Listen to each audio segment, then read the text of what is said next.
श्री स्वामी समर्थ। तर बघा इथे आपण फुगाबाही तयार करून घेतलेली आहे। तर याच पद्धतीची तुम्हाला सुद्धा फुगाबाही तयार करायची आहे। तर अगदी 2च मिनिटात आपण व्हिडिओ बघूयात आणि तुम्हाला समजेल या पद्धतीने बघूयात। चला तर टाइम न वेस्ट करता आपण वळूया आपल्या मेन मुद्द्याकडे। तर बघा इथे फिनिशिंग बघा, सर्वात आधी किती सुंदर फिनिशिंग आलेली आहे आपल्या बाहीची। चला तर सुरुवात करूया। तर इथे बघा मी मेन फॅब्रिक घेतलेला आहे। मेन फॅब्रिकवर अशा पद्धतीने आपल्याला प्लेट टाकायचे, एकाच साइडने प्लेट टाकत घ्यायची आहे। ठीक आहे, मेन फॅब्रिक हे आपल्याला बाहीच्या डबलने लागतं। जेव्हा आपण फुगा बाही बनवतो त्याच्या आपल्याला डबलनं मेन फॅब्रिक लागतं। तर बघा इथे अशा पद्धतीने एक एक करत मी एक सारख्या प्लेट टाकून घेतलेल्या आहे।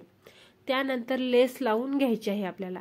तुम्हाला एक सारख्या पेल्ट टाकता येत नसतील तर तुम्हाला एका इंचाचं मार्जिन करायचं आणि त्यानंतर प्लेट टाकून घ्यायची आहे। तर लेस आपण इथे बघा ब्रॉड होती तर ती दोहेरी करून इथे लावून घेतलेली आहे।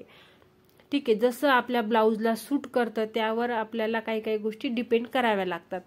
ठीक आहे, आता त्यानंतर अस्तरची बाही ठेवायची आणि वरतून नॉर्मली आपण ज्या पद्धतीने अस्तर आणि मेन फॅब्रिक फिटिंग करतो सेम तीच पद्धत इथे फॉलो करायची। ठीक आहे, आता बघा अस्तरची बाही फोल्ड करून त्याच्यावर 10 टिप टाकून घ्यायची आणि अस्तरची बाही आतमध्ये फोल्ड करून परत वरतून फिनिशिंग टिप टाकून घ्यायची।